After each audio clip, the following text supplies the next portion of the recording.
guys, welcome back to the week of SpiffdUp. Hello, my name is Spiff, and if you're new to my channel, what's up? Welcome to the family. Make sure to hit the subscribe button down below for future videos because you want to see a little bit more of me.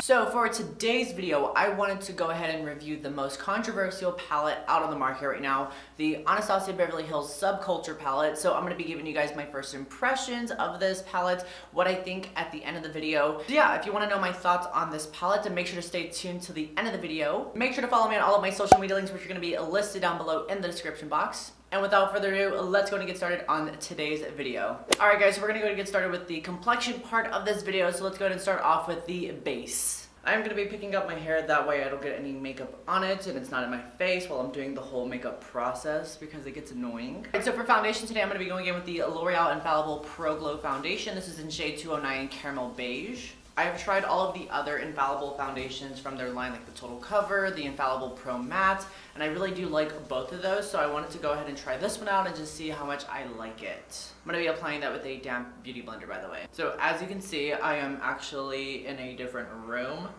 In case you guys haven't followed me on Snapchat or Instagram, I have moved back into the dorms.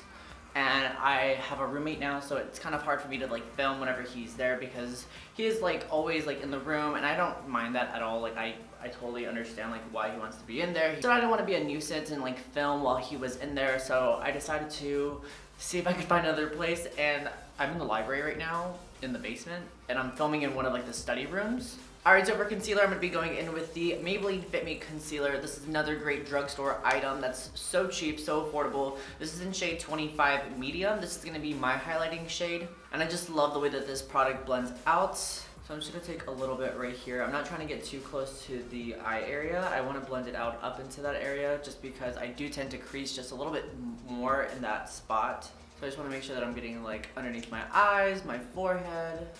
And then again, taking that beauty blender.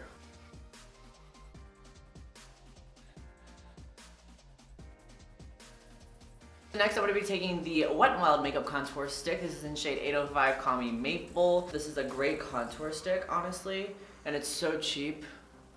So cheap. What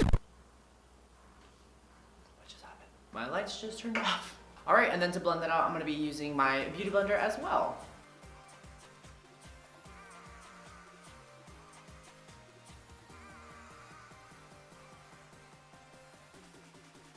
I'm going to be taking the other side of the beauty blender, like on the part that I didn't use to blend out that contour, and I'm actually going to take that right down the center of the nose, and that's just going to bring back that highlight, just in case if we went in too hard with the contour shade.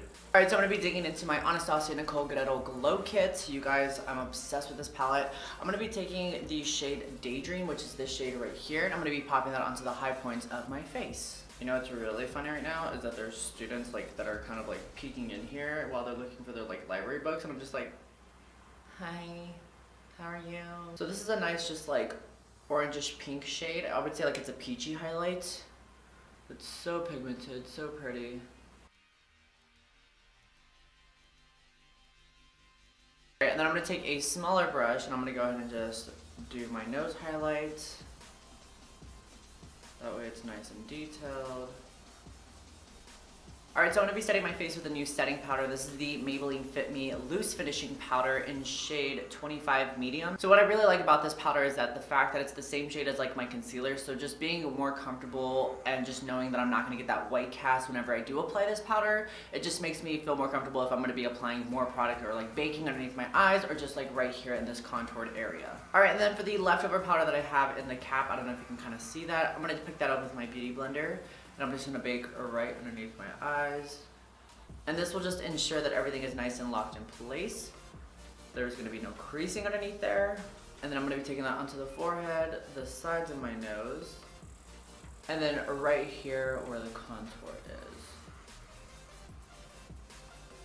Alright, so I'm going to go ahead and let that set on my face. I'm going to do my brows off camera and the rest of my face, and then we're going to go ahead and dig into the eyeshadow palette. Alright, so let's get to the main part of this video. So I'm definitely going to be reviewing the Anastasia Beverly Hills Subculture eyeshadow palette. So much controversy for this palette. I mean, I kid you not, there has been a lot of controversy around this palette. So I want to kind of mess with that Destiny shade, that olive green shade. It's just staring me in the eyes. I know I want to play around with it. As soon as I saw this eyeshadow palette and I saw that olive green shade, I was like, yes, this is the reason why I'm buying this eyeshadow palette. I'm gonna go ahead and set everything using the eyeshadow Dawn.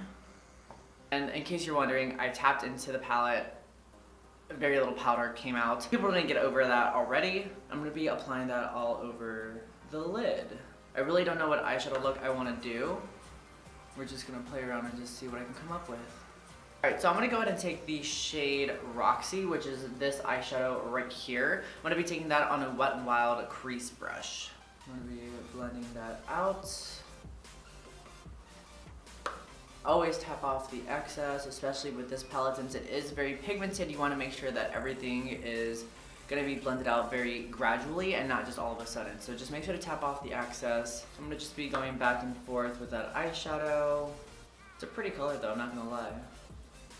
I'm gonna go into this shade right here called All Star. I'm gonna be picking that up on the same brush. And again, tapping off that excess, popping that very lightly. And then taking those two eyeshadows and then taking them outwards.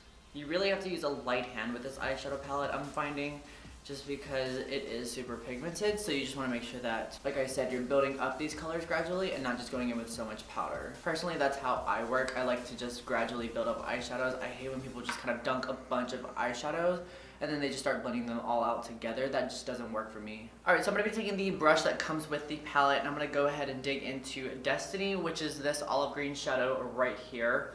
I'm so excited to use this. I'm so excited. So I'm going to just go ahead and tap, tap, tap. I'm noticing that it is really, really pigmented. Like right off the bat, I'm just like, whoa, this is crazy. This is exactly the shade that I have been looking for and it makes me so happy that I finally kind of found it. So I'm going to be taking that all across the lid and trying to avoid to kind of blend it out with the All-Star shade. So I'm going to go back in with another color in just a second to kind of mend those two together. You know what this eyeshadow palette reminds me of? It kind of reminds me of the Kat Von D Serpentina palette, how those eyeshadows were really, really pigmented. But when you started to kind of blend them out, the color sort of just shifts a little bit. I want to say she has a color in there called Blood Milk and it's like that deep red shade. And as soon as you go into blend with it, like it just turns into like a horrible, like just really weird mess. And I feel like that's what a lot of people are kind of finding with this palette. Of course, it ain't as bad as that palette, but definitely I can see what people are talking about. Does it bug me though? Not really, because these colors are wonderful and I can definitely use these for the fall. All right, I'm gonna go into Fudge right here and I'm gonna take the other end of the brush and I'm gonna go ahead and just lightly, very lightly build up that color. Like, girl, I don't want to put too much. You know what? I might have to go in with a little bit of Rowdy. I'm going to switch that up and take Rowdy instead. Fudge is just a little too light for these two shadows to mend. I'm going to take Rowdy instead. And just pat that into the eye.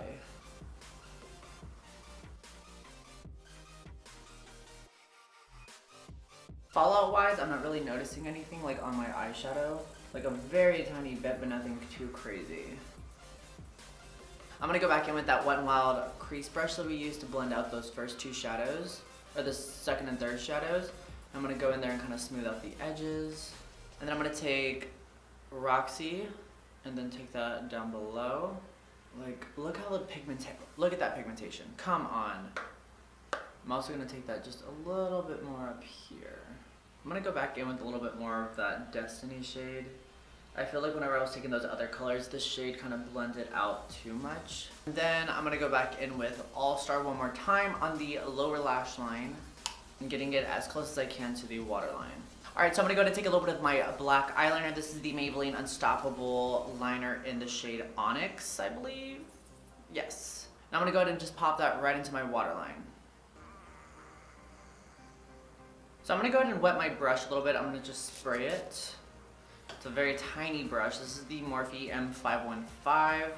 I want to take this shade Electric really bad. So I'm gonna go ahead and take that one right there. Since the brush is a little wet, it is gonna be really pigmented. And I'm popping that right in the inner corner. Can y'all see that? Is that popping up on camera?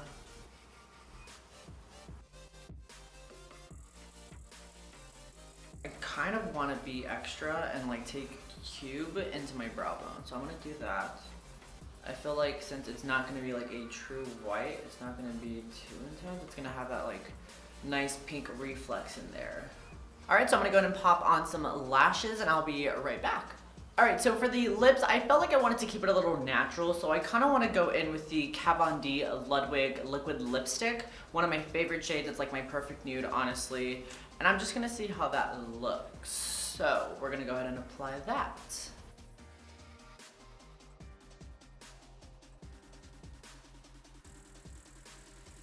And then I want to go ahead and be a little bit extra, and I'm going to go ahead and take the Bite Lip Gloss. This is in the shade Oyster Pearl. It has that nice like reflex of like pink in there, and that sort of like that grayish pink, and I felt like it would work perfect since I have this very dramatic eye look, but it's not going to be too overbearing. So I'm going to go ahead and apply that right on top.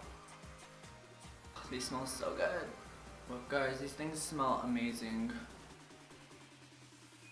Alright, I'm going to go to give my face one last spritz of the Heritage Store Rose Water and Glycerin Spray.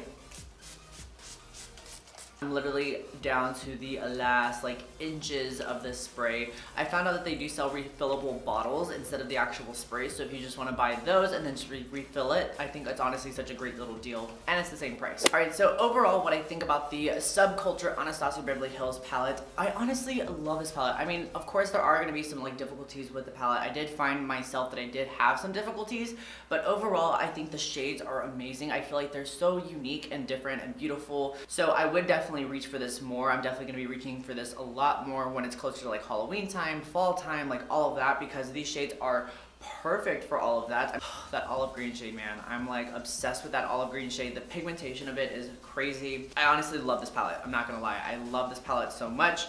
Of course, everyone's opinion is different. If you guys feel different about it, I'm sorry. This is just my thoughts. I'm not trying to be the opposing crowd, but I definitely love this palette, and I'm so excited to do more tutorials in it. So if you do pick it up and you do want to know how to kind of use it a little bit more, definitely let me know in the comments down below if you'd like to see a little bit more tutorials on this palette. So yeah. Alright guys, and that is the end of this tutorial right here. I hope you guys enjoyed it. Make sure to subscribe to my channel. Give this video a thumbs up if you haven't already, and if you enjoyed it, definitely give it a thumbs up. Hello. Make sure to follow me on all of my social media links, which are going to be listed down below in the description box. And while you're still here, you might as well just check out some of my other videos. I will have one right here, and I will have one right here. So definitely go ahead and click them, check them out, see what you like. And if you have any requests on any special videos that you would like to see, let me know in the comments down below. Alright, so until the next tutorial, I love you guys so much, and I'll see you later.